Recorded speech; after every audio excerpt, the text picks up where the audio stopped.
నిన్ను లేవనెత్తి దయను కృపను జీవకిరీటముగవేయును నీ శిరసు మీద జీవకిరీటముగవేయును ఆ కారణముచే దేవ సంస్కృతి చేయవే మనసా. దేవునికి మహిమ కలుగును గాక. ఇంకా చివరిగా మన మధ్య ఉన్న దైవ సేవకులు రాజయ్య గారు ఈ సమయంలో చక్కటి విలువైన మాటలు ఇంటర్నేషనల్ స్పీకర్, ఆయన విదేశాలలో ఉండి రాబడగలిగారు. ఆయన యొక్క పరిచర్యలో మరొకసారి ఆయన వరకు కొంచెం తెలిసింది కొంచెమే, కానీ ఇంకా తెలుసుకోవాలి. కాబట్టి ఒకవేళ వీలైతే ఆయన సంఘాన్ని కూడా దర్శించడానికి అవకాశం ఉంటే నేను ఒకసారి అయ్యారికి ఆహ్వానం. అలాగే కూడా వచ్చిన మీ అందరికీ యేసుక్రీస్తు నామమున హృదయపూర్వక వందనాలు తెలియజేస్తూ ఉన్నాను.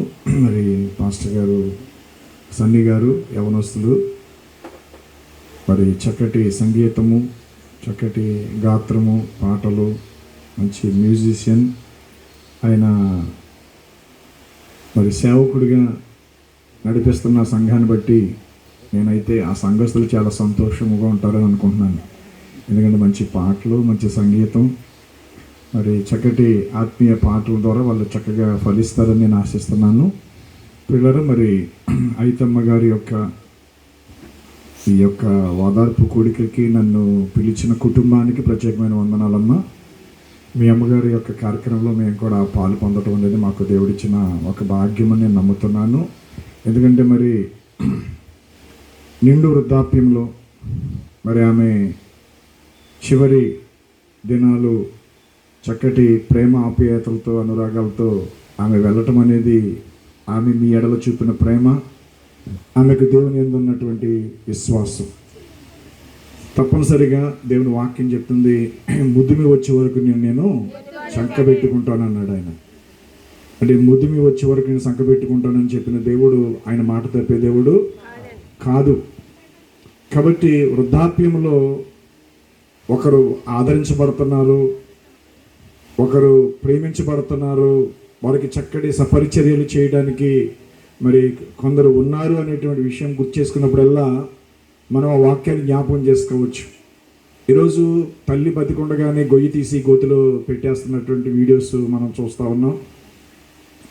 అలాగే తల్లిదండ్రులని కొట్టి చంపేస్తున్న వాళ్ళని కూడా చూస్తూ ఉన్నాం. మరి అత్తగారిని కూడా అలా కోడళ్ళు కూడా మరి పీకి పిసికి చంపేస్తున్న వాళ్ళని కూడా చూస్తున్నాం. మరి ఇలాంటి భయంకరమైనటువంటి దుష్ట యుగములో, ఈ దుష్ట కాలంలో మరి చక్కగా నిండు వృద్ధాప్యంలో మరి ఆమె తన చివరి యాత్ర ముగించిందంటే ఆమె నిజంగా చాలా ధన్యురాలు. చక్కటి కుమార్తెలను, మరి కుమారులు లాంటి అల్లులను, మరి చక్కటి కుమారుణ్ణి, మరి చక్కటి మనవలను దేవుడు ఆమెకు అనుగ్రహించాడు. పిల్లలు, మరి ఈ సమయంలో కొద్ది మాటలు మనము దేవుని వాక్యాన్ని విందాం. ఇంతవరకు దైవజనులు క్రిస్టఫర్ గారు రోమపత్రిక నుంచి అమూల్యమైన మాటలు మనకి ఆయన ద్వారా మనం విన్నాం. అలాగే సత్యం గారు అనుభవజ్ఞులు దేవుని వాక్యాన్ని బోధించి మరి ఒక ఉన్నతమైన మంచి పాట పాడి దేవుని స్తుతించారు.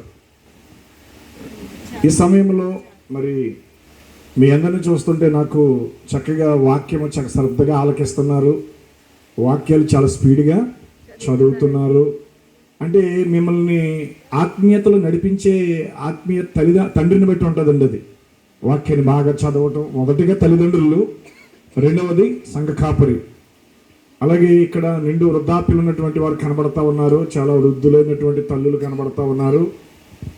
మరి వాళ్ళ కళ్ళ ముందే పసిపిల్లల లాంటి పిల్లలు ఎందరో చనిపోతూ ఉన్నారు, వ్యాధులతోటి, యాక్సిడెంట్లుగా, మరి భయంకరంగా హత్యలు చేయబడుతూ చనిపోతూ ఉన్నారు. ఆ వృద్ధులు ఆ యవ్వన పిల్లలను చూసి వాళ్ళు నిట్టూర్పులు పిడుస్తున్నారు.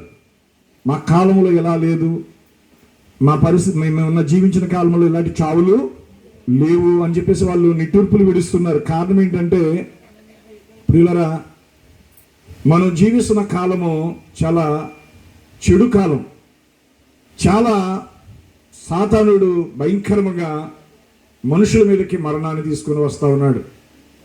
ప్రకటన గ్రంథములో ముద్రలు అని రాయబడ్డది. 7 ముద్రలు ముద్రించబడినటువంటి గ్రంథం గురించి రాయబడింది. అందులో మొదటి ముద్ర విప్పినప్పుడు ఒకడు తెల్లని గుర్రం మీద ఒకడు జయించుటకు బయలు వెళ్ళాడని రాయబడింది.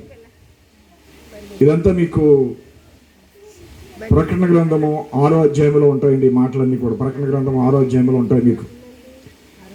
మళ్ళా 2వ ముద్ర విప్పినప్పుడు ఒక ఎర్రటి గుర్రం మీద వాడు తన ఖడ్గముతో చంపుకుంటూ వెళ్ళిపోతున్నాడని రాయబడింది. ఇక 3వది నల్లటి గుర్రం మీద వాడు వెళుతూ వాడి చేతిలో ఒక త్రాసు ఉందని, మరి ఆ త్రాసుతో గోధుమలను ఎవలను మరి నీరును వాడు అమ్ముతున్నాడు, వ్యాపారం చేస్తున్నాడని దేవుని వాక్యంలో రాయబడ్డది. ఇక 4వ గుర్రం మీద ప్రయాణం చేసేటువంటి 4వ ముద్రలో మనం చూసినప్పుడు అతడు పాండు వర్ణ గుర్రం మీద ప్రయాణం చేస్తున్నట్టుగా చూస్తా ఉన్నాం. అతడి పేరు రాయబడింది. అతడి పేరు ఏంటంటే మృత్యువు అని రాయబడింది, అంటే మరణము అని రాయబడింది. మనం సాధారణంగా ప్రకటన గ్రంథం చదవడానికి భయపడతారు, బోధించడానికి కూడా భయపడతారు. కారణం ఏంటంటే ప్రకటన గ్రంథం అనేది వివరించి రాయబడిన గ్రంథం అది కాదది. అది ప్రత్యక్షత గ్రంథం, అనగా దేవుడే ఆ విషయాలు ప్రత్యక్షపరిస్తే తప్ప ఆ విషయాలు మనకు అర్థము కావండి. కాబట్టి నేటి దినాల్లో సాతానుడు ఎందుకు ఈ కాలంలో ఇలా ప్రజలకు మరణం అనేది వస్తుంది అని మనం చూసినప్పుడు ప్రకటన గ్రంథంలో వాడి పేరు మృత్యువు అని రాయబడింది. కాబట్టి ఈ చివరి దినాల్లో, ఈ కడవరి దినాల్లో క్రైస్తవులమైన మనము, క్రీస్తు నమ్ముకున్నటువంటి మనము దేవుని రాకడ అతి సమీపముగా, అతి దగ్గరగా ఉందనేటువంటి విషయాన్ని మనం ఎరిగి దేవుని యందు భయముతోటి, భక్తితోటి మనం జీవించాలండి. కారణం ఏంటంటే ప్రియులారా, ఎంతో కాలం నుంచి మనం క్రైస్తవులుగా ముందుకు వెళుతూ ఉన్నాం, క్రైస్తవులుగా సాగుతూ ఉన్నాం. ఎన్నడూ లేని హింస, ఎన్నడూ లేని భయంకరమైనటువంటి ద్వేషము తెలుగు రాష్ట్రాల్లో, ఆంధ్రప్రదేశ్ కావచ్చు, తెలంగాణ కావచ్చు, ఇక్కడ ఈ 2 రాష్ట్రాలు ఒకప్పుడు క్రైస్తవ్యానికి గొప్ప పట్టు కలిగినటువంటి రాష్ట్రాలు. అటు కేరళ కావచ్చు, లేదా అటు మరి ఇంకా పంజాబ్ కావచ్చు, కొన్ని రాష్ట్రాలు క్రైస్తవ్యానికి చాలా గొప్ప బలమైన రాష్ట్రాలుగా ఉన్నాయి. అత్యంత ప్రాముఖ్యంగా ఆంధ్రప్రదేశ్ క్రైస్తవ్యం అంటే మరి ప్రపంచంలో ఉన్నటువంటి మిషనరీస్ అంతా కూడా, గొప్ప అపోస్తులు, గొప్ప ప్రవక్తలు, గొప్ప సేవకులందరూ కూడా ఆంధ్రప్రదేశ్, ఈ ఆంధ్ర రాష్ట్రం వచ్చి మరి గొప్ప సేవ, గొప్ప పరిచర్య చేసి తద్వారా అనేక క్రైస్తవ సంఘాలు స్థాపించబడి అనేకులు క్రైస్తవ్యాన్ని విశ్వసించడం ద్వారా మరి ప్రియులరా మరి క్రైస్తవం విస్తరించింది.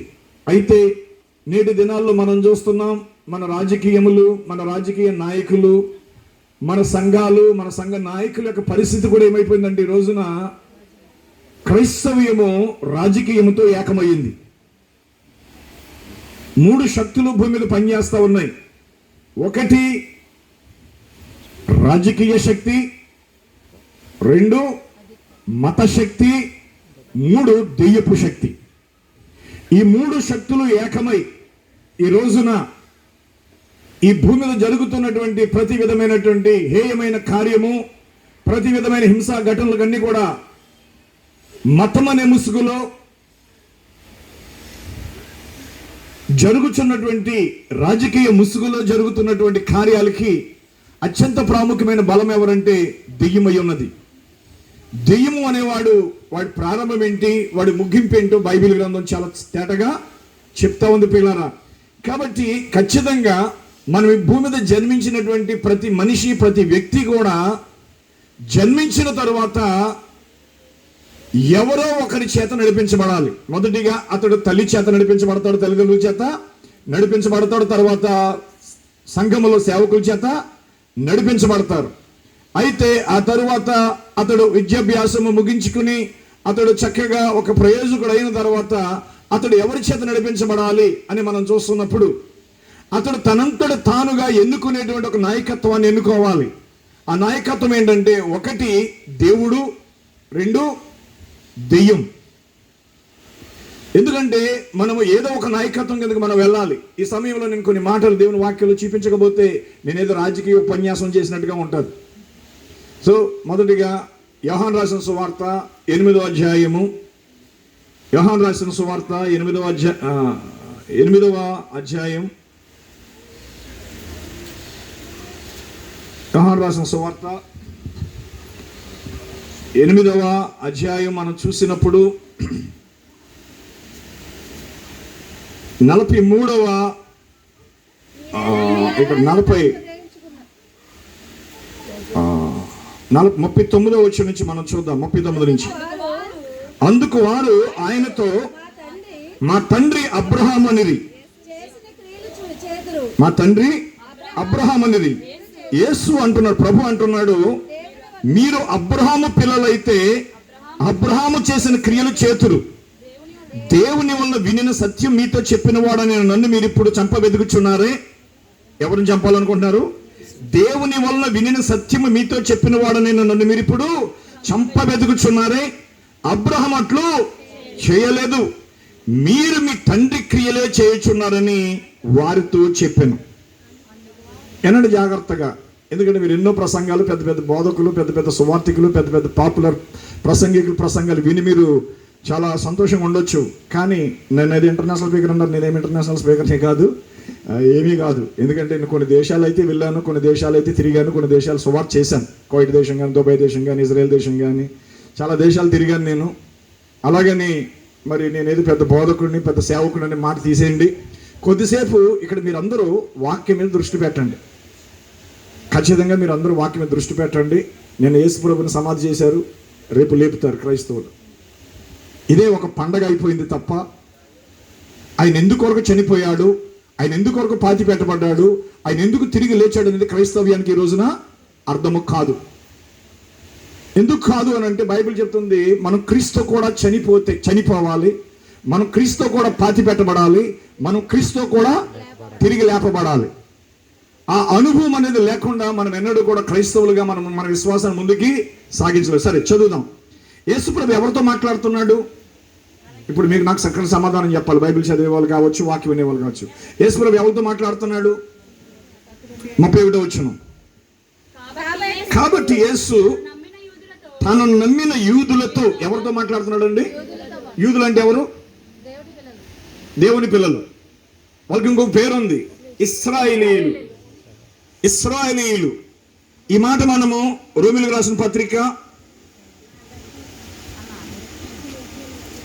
రాసినటువంటి పత్రిక ఒకసారి రిఫరెన్స్ తప్పు చెప్తానని చూసి చెప్తామన్న ఉద్దేశంతో 9వ అధ్యాయం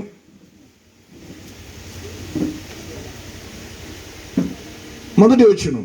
నాకు బహు దుఃఖమును నా హృదయంలో మానని వేదనయు కలవు.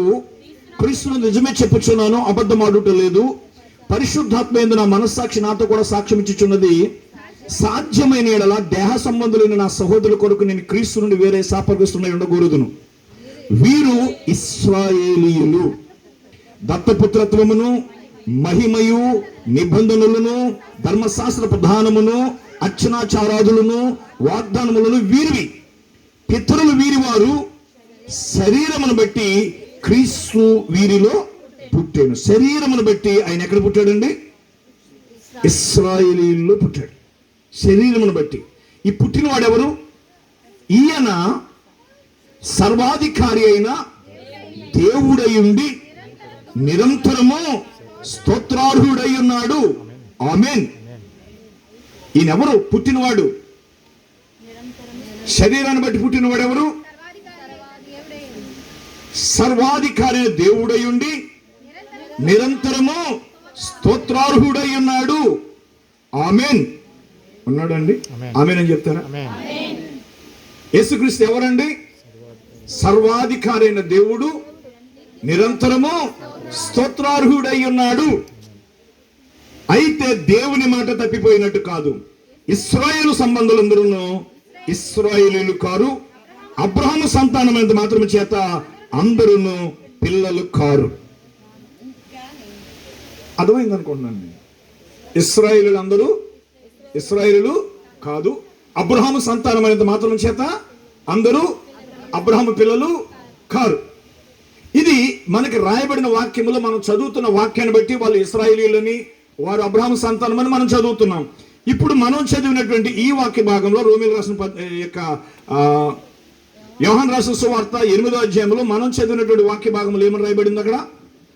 కాబట్టి యేసు తను నమ్మిన యూదులతో, మీరు నా వాక్యమందు నిలిచిన వారైతే నిజముగా నాకు శిష్యులై ఉండి సత్యమును గ్రహిస్తారు, అప్పుడు సత్యం మిమ్మును స్వతంత్రులుగా చేయనని చెప్పాడు. అంటే ఇప్పుడు ఎవరితో మాట్లాడుతున్నాడు ఆయన? యూదులతో మాట్లాడుతున్నాడు. ఇప్పుడు 37వ వచనం గడుగుతాడికి, మీరు అబ్రహాము సంతానమని నాకు తెలుసు, అయినను మీలో నా వాక్యమునకు చోటు లేదు కనుక నన్ను చంపబెదుకుచున్నారు. ఎక్కడ చోటు లేదండి వాళ్ళకి? మీలో నా వాక్యమునకు చోటు లేదు కనుక మీరు నన్ను చంపబెదుకుచున్నారు. ఇప్పుడు ఈ బైబిల్ చదివే విధానం కొంచెం మారుద్దాం, కొంచెం మార్చి బైబిల్లో మనలో పెట్టుకుని మనం చదువుదాం. బైబిల్ ఎప్పుడు ఎలా చదవాలి? మన గురించి ఏమైనా ఉందా బైబిల్లో? లేదంటున్నారు. అసలు ఉన్నదే మన గురించి, ఉన్నదే మన గురించి, చదువుకోవాల్సిందే మన గురించి. అయితే క్రైస్తవులు అదొక స్టోరీలా చదువుతున్నారు, క్రైస్తవులు ఒక కథలాగా దాన్ని చదువుతున్నారు, అదేదో పూర్వం జరిగినటువంటి దాని గురించి మాట్లాడుతున్నారు. ఇప్పుడు ఇక్కడ మనం చూస్తున్నాం, యేసుప్రభు వచ్చింది ఎక్కడికి? ఇశ్రాయేల్ మధ్యకి, యూదుల మధ్యకి. ఆయన వచ్చిన కారణం ఏంటి? తన స్వకీయులను రక్షించుకోవాలని వచ్చాడు. ఆయన స్వకీయులు ఆయనను అంగీకరించలేదు. వింటున్నారండి? ఆయన స్వకీయులు ఆయనని అంగీకరించలేదు. ఆయన ఎందరూ అంగీకరించారో వారందరికీ ఆయన దేవుని కుమారులకు అధికారమును అనుగ్రహించాను. వీరు శరీరేచ్ఛవలనైనను మనుష్యేచ్ఛవలనైనను పుట్టినవారు కాక పుట్టినవారు కారు అని చెప్తున్నాడు ఇక్కడ. వింటున్నారండి? అంటే ఇప్పుడు ఆయన స్వకీయుల వద్దకు వచ్చాడు, ఆయన స్వకీయులు ఆయనను త్రోసివేశాడు. ఇప్పుడు ప్రభు అన్నాడు, మీరు అబ్రహాం సంతానం నాకు తెలుసు, అయినను మీలో నా వాక్యమునకు చోటు లేదు కనుక నన్ను చంప వెతుకుచున్నారు అన్నాడు. అసలు యేసుప్రభుని చంపాలనుకున్న ఆలోచన ఎవరిది? చంపేయాలనుకున్నది ఎవరు? రోమీలా? గ్రీసు దేశస్తులా? కాదండి. ఆయన స్వకీయులే ఆయన చంపేయాలనుకుంటున్నారు. అర్థం చేసుకోనండి. ఈరోజు పగడాల ప్రవీణ్ గారు చచ్చిపోయారు. ఆయన చావుకు కారణం ఎవరు?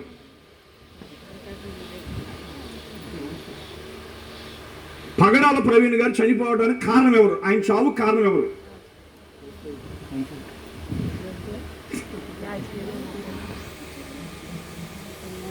అపోస్తలుడైన పౌలు చచ్చిపోవడానికి కారకులు ఎవరు? అపోస్తలుడైన పేతురు చచ్చిపోవడానికి కారణం ఎవరు?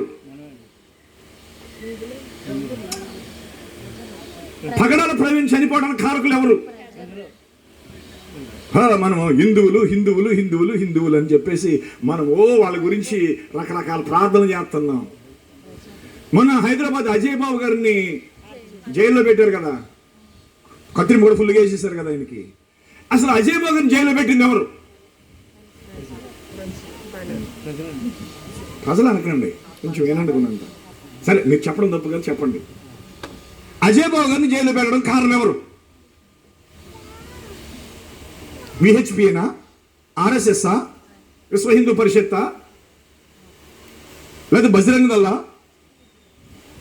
ఎవరు అజయ్ బాబుని జైల్లో పెట్టించారు? క్రైస్తవులు. పాస్టర్ వేసాడు కేసు, ఆ కేసు వేశారు. ఎందుకంటే అజయ్ బాబు మరియమ్మ తప్పు, మరియమ్మను ఆరాధించకూడదు, మరియమ్మ దేవత కాదు, మరియమ్మ దేవుడు కాదు అని చెప్పినందుకు. మీరు అర్థం చేసుకోండి, ప్రవీణ్ పగడాల చనిపోతే మీరు చూస్తున్న యూట్యూబ్లో కానుకలు పంపుతున్న ఏ పాస్టర్ అయినా మాట్లాడా? సతీష్ కుమార్ కావచ్చు, అనిల్ కుమార్ కావచ్చు, లేకపోతే ఇంకెవరైనా కావచ్చు, ఎవడు మాట్లాడు. ఎందుకు మాట్లాడు? వాళ్ళకి రాజకీయంతో సంబంధాలు ఉన్నాయి. వాళ్ళకి రేపు నువ్వు చచ్చినా నేను చచ్చినా మీ పాస్టర్ నీ తరపున మాట్లాడు. వాడు ప్రాణం వాడు కాపాడుకోవడానికి, వాడు బిజినెస్ వాడు చేసుకోవడానికి, వాడు సంపాదన వాడు సంపాదించుకోవడానికి నువ్వు ఎలా చచ్చినా వాడు పట్టించుకోడు. మరి ఎందుకైనా మేము దేవుణ్ణి నమ్ముకోవాలి? ఎందుకైనా మేము గుడికి వెళ్ళాలి? ఎందుకైనా మేము కానుకలు ఇవ్వాలి? ఎందుకైనా మేము ప్రార్థన చేయాలంటే నువ్వు పాస్టర్ కోసం గుడికి వెళ్ళట్లేదు, నువ్వు పాస్టర్ కోసం కానుకలు ఇవ్వట్లేదు, నువ్వు పాస్టర్కి ప్రార్థన చేయట్లేదు. యేసు క్రీస్తు కొరకు నువ్వు గుడికి వెళ్తున్నావు, యేసు క్రీస్తు కొరకు నువ్వు కానుకలు ఇస్తున్నావు, యేసు క్రీస్తు కొరకు నువ్వు జీవిస్తున్నావు. అర్థం చేసుకోనండి. బైబిల్ గ్రంథంలో ప్రకటన గ్రంథం 17వ అధ్యాయం 1వ వచనం చదవండి. కొంచెం వినండి. ఎప్పుడు రొటీన్గా వినే వాక్యాలు కాదు. కొంచెం కృష్ణబాబు గారు, సత్యం గారు కూడా నాతో కొంచెం, ముఖ్యంగా సన్నీ గారు ఎప్పుడు వినని విషయాలు వినండి. ఆ 7 పాత్రలు పట్టుకున్న 7 దేవదూతల్లో ఒకడు వచ్చి నాతో మాట్లాడుచు ఇలాగ చెప్పాను, నువ్వు ఇక్కడికి రమ్ము, విస్తార జలముల మీద కూర్చున్న మహావేశ్యకు చేయబడు తీర్పు నీకు కనపరిచేదను. ఎవరు ఆమె పేరేంటమ్మా? వేశ్య అంటే తప్పులేదు, కానీ దానికి పెద్ద బిరుదు కూడా ఉంది. రెవరెండ్ లాగా, బిషప్ లాగా, రైట్ రెవరెండ్ లాగా, బిషప్, దానికి టైటిల్ ఉందా లేదా? ఉందండి. ఇప్పుడు మీరేమనుకుంటారంటే మనకు లూసిఫర్ ఎవరు, అంత్యక్రీస్తు ఎవరు అని చాలామంది, అంత్యక్రీస్తు ఎవరు అంటే వాడికి రెవరెండ్ అని బిరుదు ఉంటుంది, వాడికి రైట్ రెవరెండ్ అని బిరుదు ఉంటుంది, వాడికి బిషప్ అనే బిరుదు ఉంటుంది, ఆర్చి బిషప్ అనే టైటిల్ ఉంటుంది, అన్నిటి పైన పోప్ అనేటువంటి బిరుదు ఉంటుంది. అంత్యక్రీస్తు అన్యుడు కాదండి, అంత్యక్రీస్తు విగ్రహార్థికుడు కాదండి, అంత్యక్రీస్తు ముస్లిం కాదండి, అంత్యక్రీస్తు హిందువుడు కాదండి, అంత్యక్రీస్తు క్రైస్తవుడే. ఇది కొంచెం సువార్త కూటంలా ఉంది. మీరు హిందువులకు భయపడకండి, మీరు ముస్లిమ్స్కి భయపడకండి. చదవండి మాట. భూరాజులు ఆమెతో వ్యభిచరించిరి. ఈమెకు పెద్ద బిరుదు ఉంది. ఈమె పేరు ఏంటంటే మహావేశ్య. ఎందరో వేశ్యలు ఉన్నారు బైబిల్లో. వాళ్ళు రక్షణ పొందారు, ప్రభుని నమ్ముకున్నారు, వాళ్ళ జీవితాలు మార్చుకున్నారు, క్రీస్తు కొరకు సువార్త ప్రకటించారు. ఆ వేశ్యలో ఒక వేశ్య రహాబ్ అనే వేశ్య. ఆమె యేసుక్రీస్తు వంశావళిలోకి వచ్చింది. తామారు ఉంది. తామారుతో వ్యభిచరించాడు తన సొంత మామ. కానీ ఆమె వ్యభిచారాన్ని పిలువబడింది, సమాజంలో నిలబెట్టబడింది.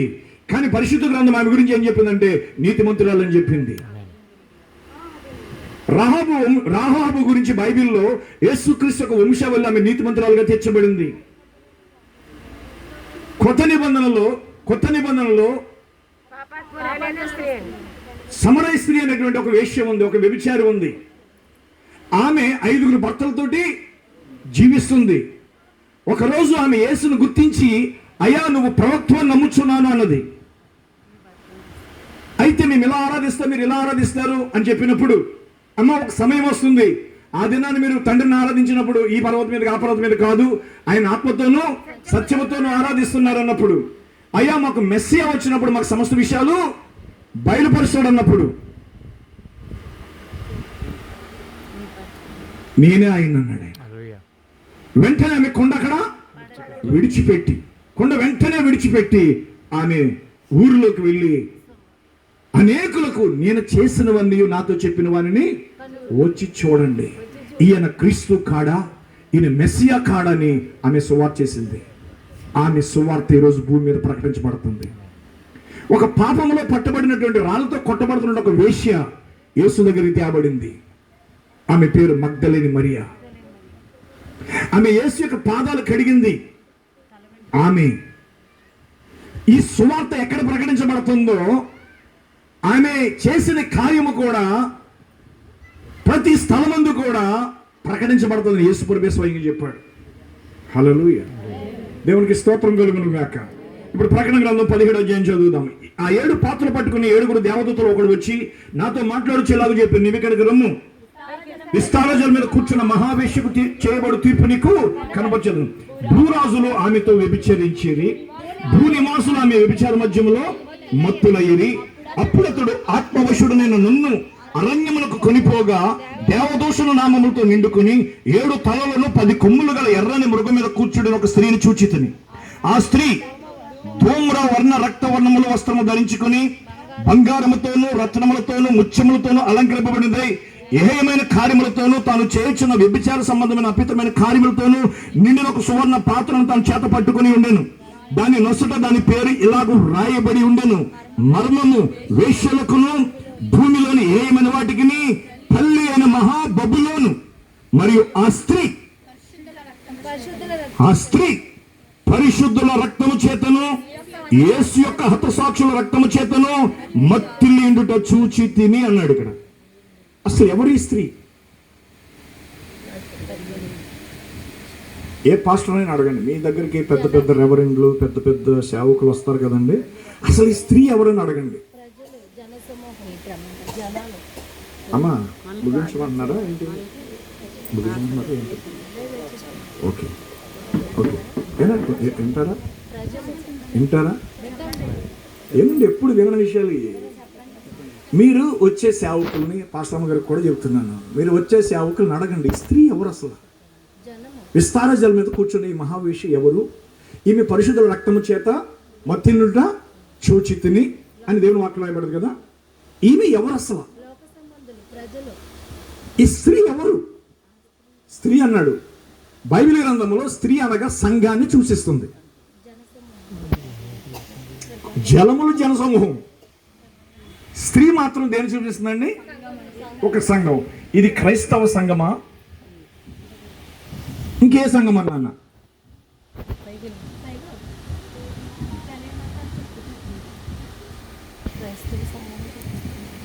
ఖచ్చితంగా ఏమై ఉండాలి సంఘం? క్రైస్తవ సంఘమే అయి ఉండాలి, అయ్యున్నది. ఓకే, ఇప్పుడు 9వ వచనం చూద్దాం. 17వ అధ్యాయం 15వ వచనం చదువుదాం. మరియు ఆ దూత నాతో ఎలాగో చెప్పెను, ఆ వేశ్య కూర్చున్న చోట నువ్వు చూచిన జలములు ప్రజలను, జన సమూహములను, జనములను, ఆయా భాషలు మాట్లాడు వారిని సూచించును. నీవు ఆ 10 కొమ్ములు గల ఆ మృగమును చూచితివే. వారు ఆ వేశ్యను ద్వేషించి దాని దిక్కులేని దానిగాను దిగంబరిగాను చేసి దాని మాంసం భక్షించి అగ్ని చేత దాన్ని బొత్తిగా కాల్చివేతురు.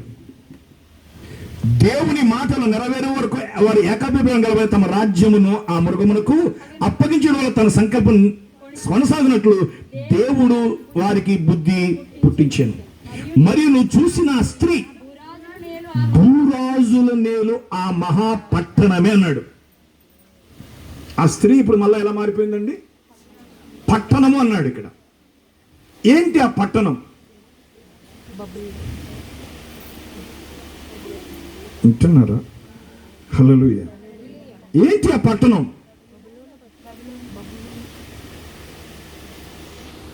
ఆ పట్టణం అది ఎక్కడుంది? ఆ పట్టణం చక్కని మాట ఉంది ఇక్కడ. ఆమె ఎక్కడ కూర్చుంది? ఇక్కడ చక్కని మాట. ఆమె ఆ జలములపై కూర్చొని ఉంది. ఆ మహాపట్టణము ఎవరు? ఇప్పుడు ఆ స్త్రీ పేరు కాస్త మహాపట్టణముగా మారిపోయింది. ఆ పట్టణం పేరు ఏంటో తెలుసా?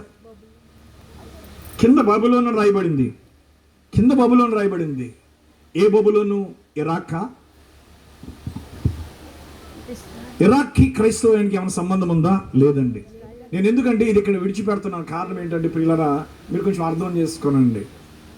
దీని పేరు చెప్తే మీరు గుండె జల్లుమంటుంది. మీకు చెప్పమంటారా? ఈ సంఘం మీరు చెప్పమంటారా? అది రోమన్ క్యాథలిక్ సంఘం.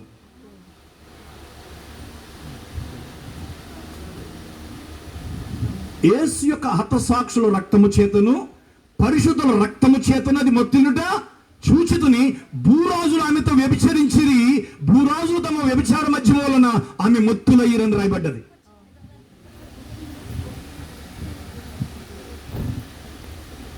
కాబట్టి క్రైస్తవులు అనుకుంటున్నారు హిందువులు మీకు శత్రువులు, హిందువులు అంత మంచోళ్ళు లేరు, మీకు తెలుసా? మనం ఎప్పుడు వాళ్ళు ఏం పెట్టినా మనం తినం, కానీ మనం ఏం పెట్టినా వాళ్ళు తింటారు. మనం ఎప్పుడు మన కోసం పూజ చేయమని అడగం, కానీ మా కోసం ప్రార్థన చేయమని వాళ్ళు అడుగుతారు. దొంగ సాటుకైనా వచ్చి వాళ్ళు మొక్కుకుంటారు. మీ చర్చిల్లో కుర్చీలు వాళ్ళే కొనిస్తారు, మీ చర్చికి గుమ్మాలు వాళ్ళే ఇస్తారు, మీ కిటికీలు వాళ్ళే ఇస్తారు, మీ చర్చిలో ఫ్యాన్లు కూడా వాళ్ళే ఇస్తారు. మరి ఎందుకు ఈరోజు హిందువులు మీకు శత్రువులు అయిపోయారు? ప్రతి మతములోనూ మూర్ఖులు ఉంటారు, ప్రతి మతములోనూ దుర్మార్గులు ఉంటారు, ప్రతి మతములోనూ మత పిచ్చ కలిగిన వాళ్ళు ఉంటారు. అలాంటి పిచ్చ ఉన్న మతమే యోధా మతం. మీరు బైబిల్ చదవండి. ప్రతి ప్రవక్తను చంపారండి వాళ్ళు. ఎవరు? ఇశ్రాయేలీయులు, యూదులు. మీరు స్తెఫను ప్రసంగం చేస్తున్నాడు, మీరు ఆ నీతిమంతుడు రాకను గురించి ప్రకటించిన వారిని చంపారు. ఇప్పుడు ఆయన చంపి మీరు నేరస్తులయ్యారంటే. చంపే ఆత్మ ఎవరిలో ఉంటుందంటే మతములో ఉంటుందండి. ఒక మతము, ఆ మతాన్ని నిలబెట్టుకోవడానికి వాళ్ళు చేసేటువంటి మొదటి ప్రయత్నం ఏంటంటే మనుషులను చంపడం. ఈరోజు మీరు అనుకుంటున్నారు మొత్తం ప్రపంచమంతా కూడా ముసల్మాన్ ప్రపంచం చేయాలని ప్రవక్త లేచి, మహమ్మద్ ప్రవక్త లేచి ఈ ప్రపంచం అంతా పరిపాలిస్తాడని వాళ్ళు చెప్తున్నారు. క్రైస్తవులు ఏం చెప్తున్నారు? యేసు క్రీస్తు పునరుత్థానుడై తిరిగి లేచాడు, ఆయన మరలా వస్తున్నాడు, ఈ ప్రపంచాన్ని ఏలబోతున్నాడు అంటున్నారు. హిందువులు ఏమంటున్నారు? ఇదిగో మా యొక్క ఏమంటారు వాడిని, మా యొక్క బ్రహ్మ, లేదా మా దేవుడు, మా శివుడు, లేదా మా ప్రపంచమంతా హిందూ దేశము, హిందూ ప్రపంచంగా మారాలని వాడు ప్రయత్నం చేస్తున్నారు. అయితే యేసు ప్రభు ఏ మతానికి సంబంధించినోడు కాదు. యేసు క్రీస్తు ఏ మతానికి సంబంధించిన వాడు కాదు. యేసు క్రీస్తు ఈరోజు క్రైస్తవ మతం అని చెప్పుకునే వారి యొక్క మత దేవుడు కాదు. యేసు క్రీస్తు అన్నాడు, నేనే మార్గము, నేనే సత్యము, నేనే జీవము, నా ద్వారా తప్ప ఎవరునూ పరలోకమునకు లేక తండ్రి యొద్దకు రాలేడని చెప్పాడు. ఏ పాస్టరు పరలోక రాజ్యం తీసుకెళ్ళలేడు, ఏ సంఘము పరలోక రాజ్యం తీసుకెళ్ళదు, ఏ సిద్ధాంతం పరలోక రాజ్యం తీసుకెళ్ళడు, ఏ సంస్థ పరలోక రాజ్యం తీసుకెళ్ళడు. సంస్థలు, సంఘాలు, కాపరులు వాక్యాన్ని చంపేశారు. బైబిల్లో చదువుదాం. ఇప్పుడు ఇది కొంచెం అర్థమైంది కదా. ఇప్పుడు మళ్ళా యోహాను రాసిన సువార్త కాడికి వచ్చి ఆ 8వ అధ్యాయం చదువుతున్నాం, 8వ అధ్యాయం చదువుతున్నాం కదా, అక్కడ వద్దాం. 37వ వచనం అండి. జాగ్రత్తగానండి. ఇప్పుడు అబ్రహాము సంతానం అంటే ఏమన్నాలి? ఇప్పుడు మళ్ళీ పెట్టి మనం చదువుకోవాలి కదా. మీరు క్రైస్తవులని నాకు తెలుసు. మీరు క్రైస్తవులా కాదో చెప్పండి. మనం మాదిగోళము, మంగళోళము, మాలోలము, మాదిగోళము, మంగళోళము, కమ్మరోళము, కుమ్మరోళము అందరము కలిస్తేనే కదా క్రైస్తవులు. క్రైస్తవ్యానికి కులం ఉందా? పెళ్లిగాడికి వస్తేనే కనబడుతుంది, అంతేనా? కులం ఎక్కడ కనబడుతుంది చెప్పండి? పెళ్లిగాడే కనబడుతుంది కులం. రెండవది, పెళ్లిగాడు కనబడేది ఏంటి తెలుసా? డినామినేషన్.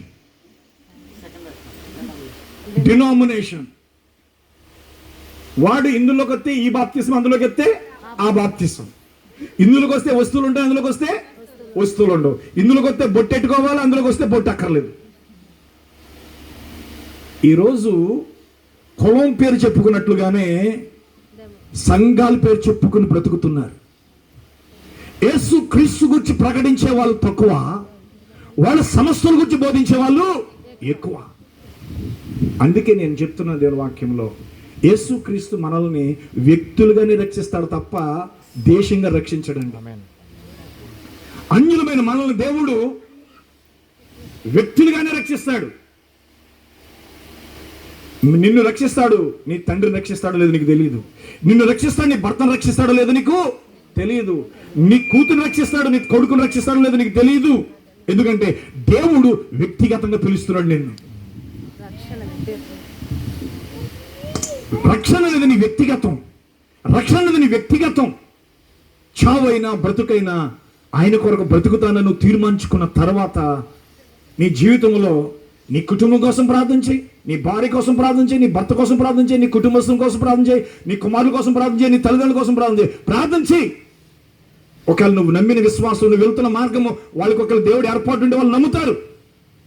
అందుకే యేసు అన్నాడు, ప్రభుని యేసునందు విశ్వాసం ఉంచి అప్పుడు నీవు నీ ఇంటి వారు రక్షించబడతారన్నాడు.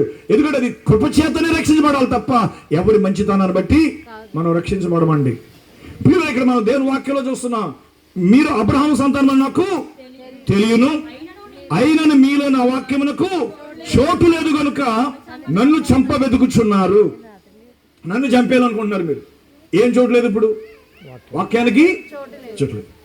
ఈరోజు ఎంతమంది, ఎన్ని సంఘాల్లో వాక్యానికి చోటు ఉంది? సార్ వాక్యం మీరు బోధించండి, మీకు ఏ కండిషన్ లేదు, వాక్యంలో బోధించండి అని చెప్పగలము.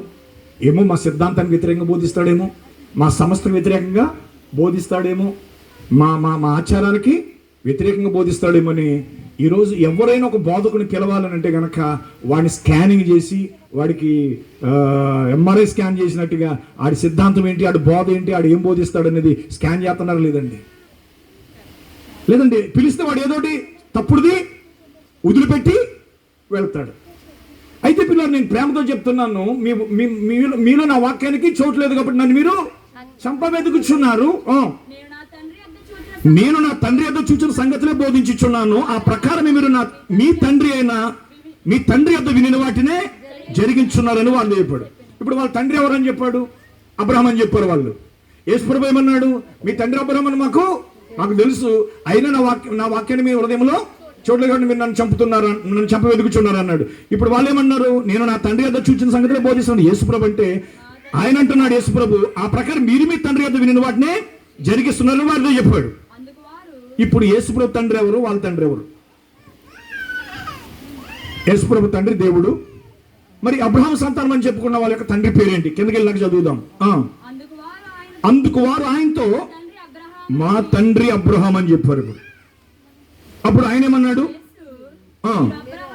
యేసు అంటున్నాడు, మీరు అబ్రహాము పిల్లలైతే అబ్రహాము చేసిన క్రియలు చేతురు, దేవుని వల్ల వినిన సత్యం మీతో చెప్పిన వాడు నన్ను మీరు ఇప్పుడు వెతుకుచున్నారే. అబ్రహాం అట్లు చేయలేదు. డైరెక్ట్ గా మీ తండ్రి అబ్రహాం కాదని చెప్పట్లేదు ఆయన. మీరు మీ తండ్రి క్రియలే చేయుచున్నారని వారితో చెప్పాను. అబ్రహాం మీ తండ్రి కాదు అబ్బాయి, మీకు తండ్రి ఉన్నాడు, మీకు ఆ తండ్రి తెలియదు మీకు అంటున్నాడు ఆయన.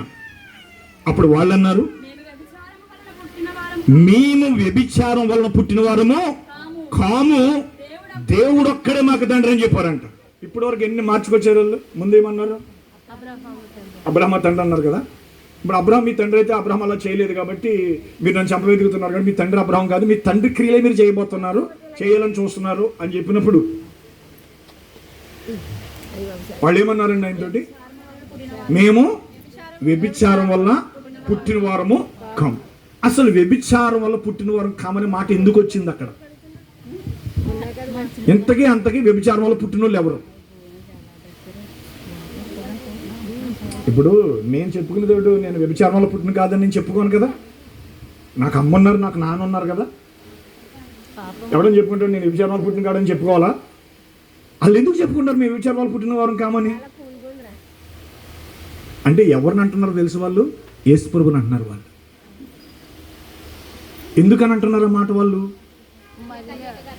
ఆమె పెళ్లి కాకముందే గర్భవతి కుమారుడికి అన్నది కాబట్టి యేసు ప్రభు పుట్టుక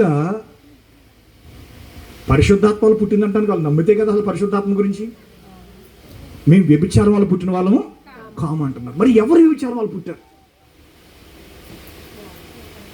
ఎందుకు అంటున్నారు అన్నమాట? బైబిల్ చదవటానికి సిగ్గుపడకండి, బైబిల్ వినటానికి సిగ్గుపడకండి. బైబిల్ ఇంకా భయంకరమైన మాటలు ఉంటాయి, కానీ సిగ్గుపడకండి, భయపడకండి. ఏంటి పాస్టర్ గారు ఇలా మాట్లాడుతున్నాడు? భయపడకండి. వ్యభిచారం వల్ల పుట్టిన వారం కాము అంటున్నారు వాళ్ళు. అంటే ఇప్పుడు యేసు ప్రభువుని ఏమంటున్నారు వాళ్ళు డైరెక్ట్గానే? నువ్వు మాకు బోధిస్తావా? అసలు నీ పుట్టుకేంటి నీకు ఏమన్నా తెలుస్తుంది? అసలు రే బాబు, నీ పుట్టుక మీ అమ్మ పెళ్లి కాకముందుకు అందరా నిన్ను ఆ తప్పు కప్పిపుచ్చుకోవడానికి ఆ ముసలోడిని చేసుకుందరు ఆ పెళ్ళి. ముసలోడు అంటే మీరు భయపడతారు, ఇప్పుడు బాధపడతారు. యేసోపు ముసలోడు అండి. యేసోపుకు మొదటి పెళ్ళ రెండో పెళ్ళ అండి? ఇవన్నీ అవసరం కాదు, కానీ వాస్తవానికి తెలుసుకోవాలి. ఎందుకంటే యోసేపుకి అప్పటికే పిల్లలు ఉన్నారు. యాకోబు, యోధా, యేసు అని వీళ్ళు ఎవరు అసలు? యాకోబు, యోధా వీళ్ళు ఎవరు? మరియమ్మ పుట్టిన వాళ్ళ, యేసు పిల్లల? మరియమ్మ పుట్టిన పిల్లలు అయితే కాదు. ఎందుకంటే యేసు తప్ప మరియకు మరి ఎవరు పుట్టలేదు. యేసు తప్ప మరియకు మరి ఎవరును పుట్టలేదు, చరిత్ర లేదు. అంటే అది వరకే యేసుకు పిల్లలు ఉన్నారు. యోసేపు రహస్యంగా విడవాలనుకున్నాడు. అయితే గాబ్రియేలు వచ్చి నీ భార్య అయిన మరియను చేర్చుకుని భయపడవద్దు, ఆమె పరిశుద్ధాత్మల గర్భవతి అయ్యింది అని చెప్పాడు. అప్పుడు యోసేపు మరి తన మనసులో పెట్టుకుని మరియను కాపాడాడు. ఎందుకంటే అక్కడ ఆమె ఒక భర్తను చూపించకపోతే ఆమెను రాళ్ళతో కొట్టి చంపేస్తారు. ఖచ్చితంగా యోసేపు ఆ నింద భరించాడు. ఆమెకు ఒక ప్రొటెక్షన్, ఒక గాడు, ఒక గాడుగా లేదా ఒక సంరక్షకుడిగా యోసేపుని దేవుడు అక్కడ నిలబెట్టాడండి. దేవునికి స్తోత్రం కలుగును గాక. ఎందుకంటే అలా బైబిల్ ప్రకారం, ధర్మశాస్త్రం ప్రకారంగా పెళ్లి కాకుండా బిడ్డని గర్భం ధరిస్తే ఆమె ఏం చేయాలి? రాళ్ళతో కొట్టి చంపాలి, లేకపోతే ఆ వ్యక్తిని సమాజం నుంచి వెలివేయాలి. 400 సంవత్సరాలు వాడు సమాజ మధ్యలోకి రావడానికి లోతు కూతురుకు పుట్టిన కొడుకులను అదేనా చేశారు. మరి మీరు బైబిల్ తెలుసు అనుకున్న అమ్మాయి, మీకు బైబిల్ తెలుసా? నవ్వుకుంటున్నారు. నేను చెప్పిన జాతకేనండి. తెలుసా? లోతు కుమారులు ఎవరు? మోయాబీలు, అమ్మోనీయులు. ఎప్పటి వరకు ప్రవేశం లేదు వాళ్ళకి? 440 తరాలు. 4 తరాలు లేకపోతే 400 సంవత్సరాల వరకు ఆలయ ప్రవేశం లేదండి వాళ్ళకి. ఇప్పుడు యేసు ప్రభు కూడా ఒకవేళ ఆ నింద ఉంటే ఏమవుతుంది? ఆలయంలోకి వెళ్ళే అర్హత ఉండదండి. ఎందుకంటే అక్రమం వల్ల పుట్టినవాడు అనేటువంటి నింద వస్తుంది. ఆ నింద తీయటానికి యోసేపుని దేవుడు అక్కడ సంరక్షకుడిగా పెట్టాడు. ఎందుకంటే యేసుక్రీస్తు యోసేపు కుమారుడు కాదు, యేసుక్రీస్తు మరియ కుమారుడు కాడు. ఆయన పరమాత్ముని యొక్క కుమారుడు, ఆయన దేవుని యొక్క కుమారుడు. కేవలం ఆయన భూమి మీదకి రావడానికి మరియ అనే ఒక కన్యక యొక్క గర్భాన్ని ఆయన తీసుకున్నాడే తప్ప అది మరియ రక్తము కాదు, యోసేపు రక్తము కాదు, అది అన్యుని రక్తము కాదు, అది యూదుని రక్తము కాదు. దేవుడు తన స్వరక్తం ఇచ్చి సంపాదించిన సంఘం అది. దేవునికి స్తోత్రం కలుగును గాక. హల్లెలూయా. దేవుడు రక్త కణాన్ని సృజించగలడండి. రక్త కణాన్ని ఆయన సృజించగలడు, అండమును ఆయనే సృజించగలడు. అక్కడ మరియా ఒక క్యారియర్ అనగా ఒక మోసుకొచ్చేటువంటి ఒక సాధనముగా దేవుడు వాడుకున్నాడు. అందుకే ఈరోజు మీరు అంటున్నారు మరియమ్మను దూషించాడని, మరియమ్మ దేవత కాదన్నందుకు అజయ్ బాబుని జైల్లో వేస్తే రేపు మరియమ్మ అసలు యేసుప్రభు తల్లి కాదు, యేసుప్రభుకి ఆమెకి సంబంధం లేదు, ఆమె కేవలం యేసుని గర్భం ధరించినటువంటి ఒక యంత్రము, ఒక సాధనం మాత్రమే అంటే పిల్లల క్యాథలిక్ వాళ్ళు ఆ యొక్క అపోస్తులని, ఆ పరిశుద్ధుల్ని, ఆ యేసు యొక్క సాక్షులను వాళ్ళు చంపేశారండి. రోమన్ క్యాథలిక్ అనే సంఘం వ్యవస్థ ప్రారంభించబడిందే హతసాక్షుల రక్తము చేత సంఘం కట్టబడింది. పరిశుద్ధుల రక్తము చేతది మత్తిల్లింది. ఈ రోజుకి కూడా అంత్యక్రీస్తు హిందువుడు కాదండి, అంత్యక్రీస్తు ముస్లిం కాదండి. సాధ్యమైతే ఏర్పరచబడిన వారిని కూడా సహితం మోసం చేయగలిగినటువంటి సామర్థ్యం ఎవరికి ఉంటుంది? క్రీస్తు విరోధికి మాత్రమే ఉంటుంది. అతడు యూదుడు కాదండి. ఎందుకంటే ప్రియులరా, ఇది మనకు అర్థం కావట్లేదు. అర్థం కాక మనం ఏదేదో అనుకున్నాం. సరే, యేసు ప్రభు ఇప్పుడు అంతకింతకి వ్యభిచారం వాళ్ళు పుట్టాడా? వ్యభిచారం వాళ్ళు పుట్టినవాడు కాదా? అందరూ చెప్పాలి. కాదన్న వాళ్ళు గట్టిగా చెప్పండి. మరి వ్యభిచారం వాళ్ళు పుట్టిన వాళ్ళు ఎవరు? సరే, దాని జోలికి వెళ్ళను నేను. మనం కాదు, మనం వ్యభిచారం వాళ్ళు పుట్టలేదు. మన అమ్మ నాన్నకే పుట్టాం. మన అమ్మకి నాన్నకి పుట్టాం కాబట్టి మన అమ్మ రూపం, మన నాన్న రూపం మనకు ఉంది. లేకపోతే రూపం మారిపోయింది కదా. మీరు అవునంటలేదు. అలా కనివులు లేరా? అలాంటి పిల్లలు భూమి మీద లేరా? రోడ్ల మీద లేరా? ఉన్నారు. అది మనం కాదనలేము, ఉన్నారు. సరే, మీ విచారంలో పుట్టిన వారు కామన్నారు. యేసు వారిది ఇట్లా, నేను దేవుడు మీ తండ్రి అయినట్లయితే మీరు నన్ను ప్రేమింతురు, నేను దేవుని ఎదురు బయలుదేరి వచ్చి ఉన్నాను, నా అంతటి నేను వచ్చి ఉండలేదు, ఆయన నన్ను పంపాను. మీరెలా నా మాటలు గ్రహింపకున్నారు? మీరు నా బోధ విననేరకుండటం వల్లే కదా. మీరు మీ తండ్రి యొగు అపవాది సంబంధులు.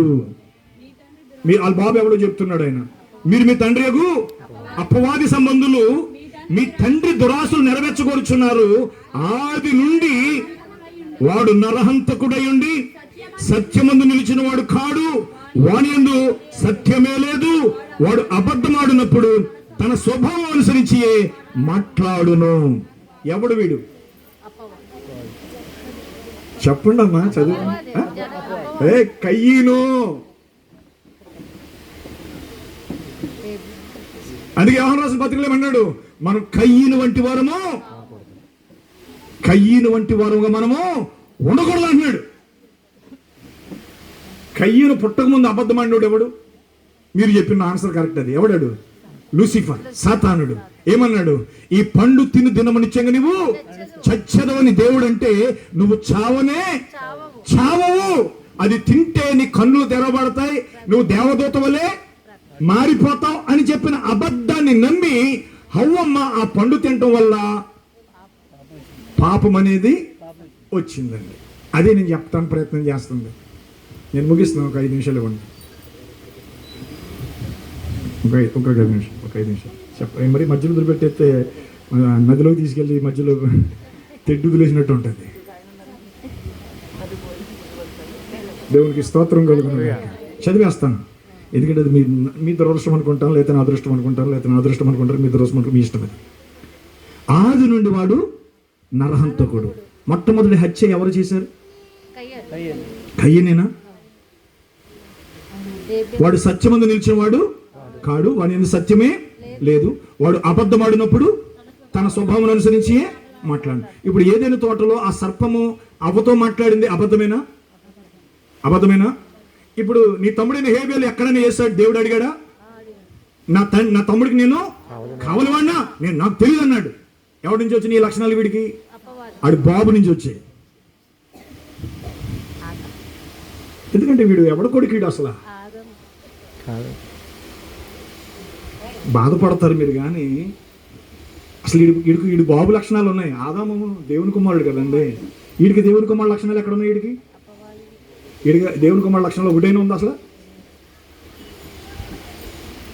అందుకంటారు వీడికి ఈ బుద్ధులు ఎక్కడి నుంచి వచ్చారు బాబు? వీడికి బాబుకి లేవు ఇలాంటి బుద్ధులు, వీడి అమ్మకి లేవు, వీడి బాబుకి లేవు, వీడికి ఎక్కడి నుంచి వచ్చారంటే ఎక్కడి నుంచి వచ్చేయాడికి. మీకు అర్థమవుతుందా?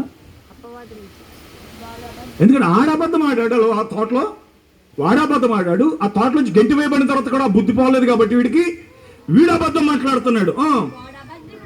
వాడు అబద్ధికుడును అబద్ధమునకు జనకుడునై ఉన్నాడు.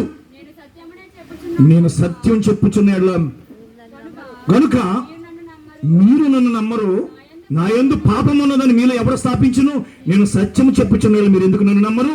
దేవుని సంబంధమైన వాడు దేవుని మాటలు వినను. మీరు దేవుని సంబంధులు కారు కనుకనే మీరు వినరని చెప్పాను. అందుకు యూదులు అన్నారు, నువ్వు సమరయుడువును దెయ్యం పట్టిన వాడువును అని మేము చెప్పడం సరే కదని ఆయనతో చెప్పగా, యేసు నేను దెయ్యం పట్టినోడు కాదు, నా తండ్రిని కనపరిచేవాడను. మీరు నన్ను అవమానపరుస్తున్నారు. నేను నా మహిమను వెతకట్లేదు, వెతుకుచూ తీర్పు తీర్చి ఉండేవాడొకడు కలడు. ఒకడు నా మాట గైకొని నీ ఎడల వాడెన్నడును మరణం పొందడని మీతో నిశ్చయంగా చెప్పుచున్నారని ఉత్తరం ఇచ్చాను. ఆమేన్. ఒకడు నా మాట గైకొని వాడెన్నడు మరణము. ఏదెను తోటలో ఆయన మాట వినుంటే మరణం ఉందా? ఈ రోజు మరలా ఆ ఏదెను తోటలో నువ్వు చస్తావని చెప్పిన వాడే భూమి మీదకి వచ్చి మరణ శాసనం ఎక్కడ ఉండేనో మరణ శాసనం రాసిన వాడి మరణము అవశ్యం. ఆ మరణ శాసనం రాసిన వాడు బ్రతికుండగా అది ఎన్నడైనను చెల్లునా? ఎవరైతే మరణ శాసనం రాశాడు ఆ మరణ శాసనం రాసిన వాడే భూమి మీదకి వచ్చి మరణించాడు. ఆయన ప్రభువైన యేసుక్రీస్తు. మరొక అవకాశాన్ని మనకి దేవుడు ఇస్తున్నాడు.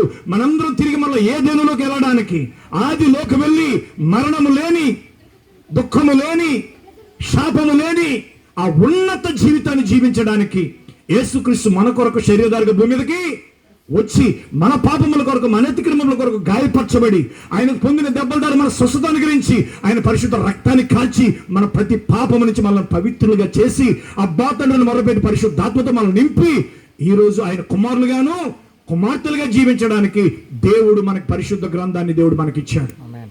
హల్లెలూయా.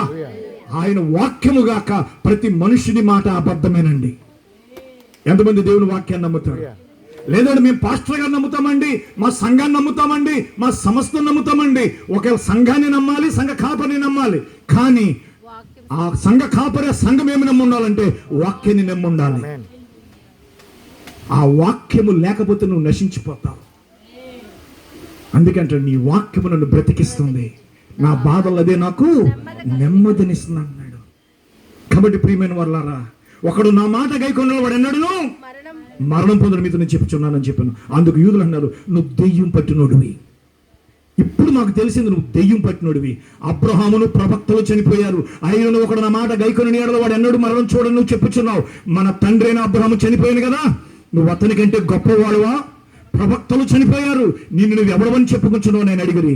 అందుకు యేసు, నన్ను నేనే మహింపరచుకుని నా మహిమ ఒకటిది, మా దేవుడని మీరు ఎవరికి చెప్పుదురు, ఆ నా తండ్రి నన్ను మహింపరుస్తున్నాడు. మీరు ఆయనను ఎరగరు, నేను ఆయన ఎరుగుదును. ఆయనను ఎరగనని నేను చెప్పిన మీ వల్ల నేను అబద్ధికునేందును కానీ నేను ఆయన ఎరుగుదును. ఆయన మాట గైకొనుచున్నాను. మీ తండ్రి అయిన అబ్రహాము నా దినము చూతునని మిగులు ఆనందించాను, అది చూసి సంతోషించాను అని నేను. అందుకు యూదులు, నీకు ఇంకను 50 సంవత్సరాలు లేవే, నువ్వు అబ్రహామును చూచితవా అని ఆయనతో చెప్పగా యేసు అంటున్నాడు, అబ్రహాము పుట్టక మునిపే నేనున్నానని మీతో నిశ్చయముగా చెప్పుచున్నాను నేను. కాబట్టి వారు ఆయన మీద రాళ్ళు రువ్వుటకు రాళ్ళు ఎత్తిరి గాని యేసు దాగి దేవాలయం నుండి బయటికి వెళ్ళాను. యేసుప్రభు ఎప్పుడు పుట్టాడండి? మరి యేసుప్రభు పుట్టినరోజు ఎందుకు చేస్తున్నారండి?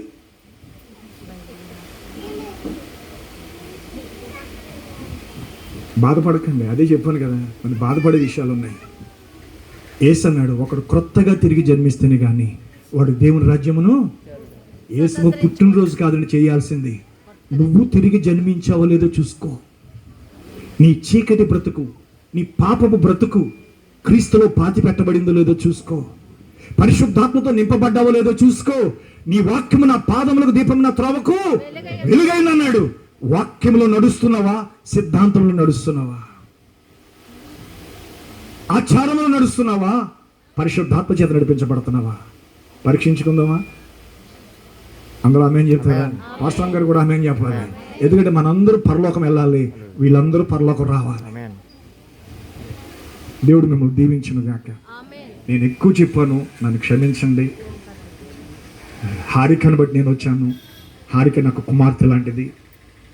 ఆమెను బట్టి నేను చాలా ఇక్కడ స్వతంత్రంగా వాక్యం చెప్పగలిగాను. ఒక తల్లిగారు, అమ్మగారు కూడా, అక్క కూడా ఒకరు బాధపడి ఉంటే నన్ను క్షమించాలి.